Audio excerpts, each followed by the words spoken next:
c'est encore moi, Herman Sakepa de la chaîne Immigration Immédiate Canada. Aujourd'hui, nous allons parler d'un sujet très important, ce que vous devez mettre dans votre sac avant d'aller au Canada. C'est un sujet très important parce que je suis sûr, tu ne sais pas ce que tu pourras mettre dans ton sac qui pourra t'aider, tu ne sais pas comment est la culture là-bas, etc. Alors, j'ai pas mal de vidéos qui pourront t'aider à réussir ta procédure d'immigration. Je t'invite donc à parcourir ma chaîne, liker toutes mes vidéos, t'abonner et surtout activer la cloche de notification pour être notifié à chaque fois que je publierai une nouvelle vidéo. Alors, si tu aimerais savoir ce que tu dois mettre dans ton sac avant de venir au Canada, je t'invite à me suivre jusqu'à la fin. On se revoit après le générique.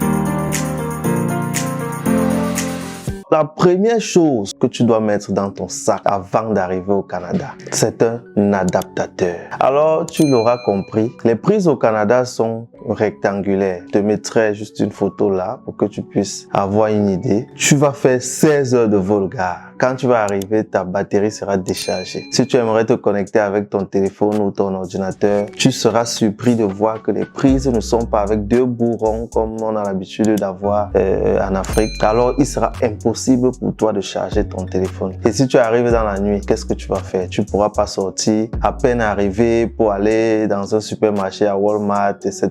pour t'acheter un adaptateur. Alors, je te conseillerais de chercher un adaptateur que tu pourras mettre dans ton sac avant de venir au Canada. La deuxième des choses que tu dois préparer avant de venir au Canada, ce sont tous tes diplômes, tes relevés de notes et tes bulletins. Alors, prépare un petit sac, un peu comme une petite bandoulière, ou alors si tu as un petit sac à dos où tu vas mettre ton laptop, etc.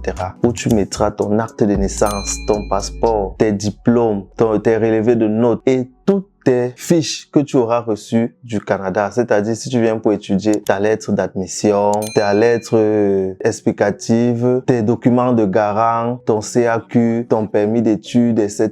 Tous tes diplômes, prépare-les et mets-les quelque part. Parce que une fois que tu arrives au Canada, tu devras passer par les services frontaliers et ce sont eux qui t'accordent le visa. Tu as juste eu un accord préalable, c'est-à-dire ceux qui ont étudié ton dossier ont jugé que tu étais apte à venir étudier ou bien fréquenter ou travailler au Canada. Mais ce sont ces gens du service frontalier qui te donnent le visa final. Et ce sont eux aussi qui te donnent ton permis de travail. Et tout cela se fait à l'aéroport. Alors, ils pourront te demander certains documents pour apporter des preuves justificatives de tout ce que tu as apporté comme documents et voir les originaux. Ça veut dire qu'il faudra que tu aies ton acte de naissance, etc. Que tu aies tous tes documents, ta lettre d'acceptation, ton permis d'études, etc. pour qu'ils puissent s'en servir si jamais ils ont besoin de cela. Alors, troisième chose, n'oublie pas ton permis de conduire. Ne fais pas cette erreur-là. Arrive au Canada avec ton permis de conduire. Ce permis de conduire de ton pays t'aidera à conduire ici au Canada durant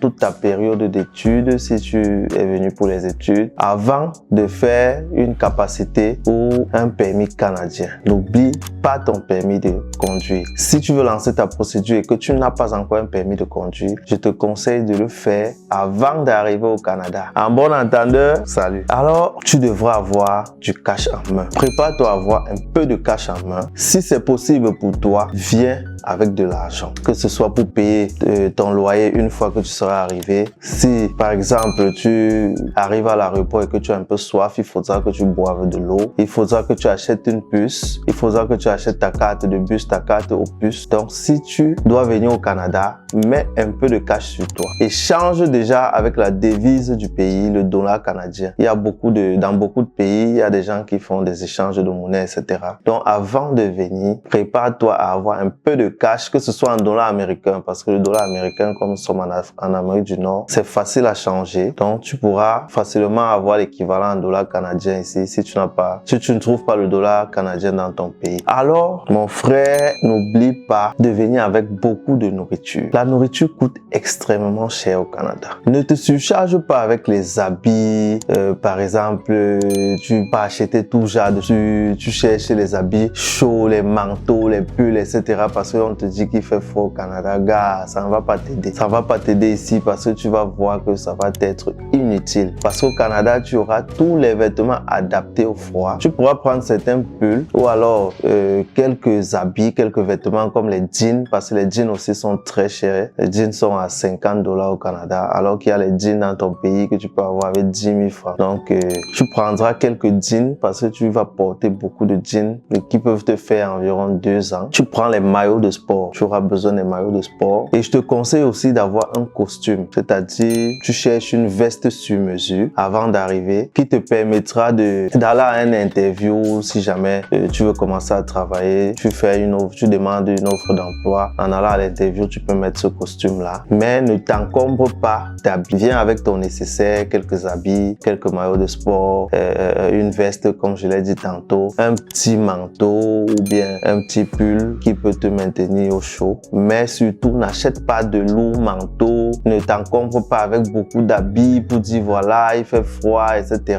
Quand tu vas arriver ici, tu pourras facilement aller dans les magasins, trouver de bons manteaux adaptés au froid qui pourront aller jusqu'à moins 20 degrés. Pas très cher, mais qui vont t'aider à survivre au froid canadien. Alors, privilégie la nourriture. Privilégie la nourriture, les épices. Prends les épices de ton pays, que ce soit le ginseng, le poivre blanc, les pépés, etc.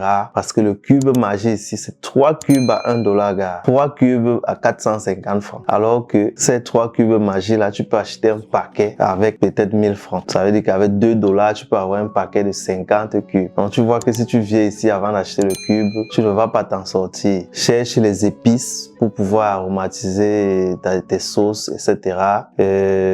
Tu prends ta nourriture comme la pâte d'arachide, ça va beaucoup t'aider. Le tapioca, le héros, le ndolé, tout ce qui ne pèse pas trop, mais qui peuvent t'aider à faire des sauces ou alors à manger un petit truc rapide là, comme le tapioca, vous connaissez. Mais le sucre, vous pouvez l'acheter ici. Donc, vous prenez des tubercules comme les bâtons de manioc, par exemple. Ça va beaucoup t'aider. Naturellement, tu peux prendre ton savon, ton eau de toilette, un petit parfum, etc.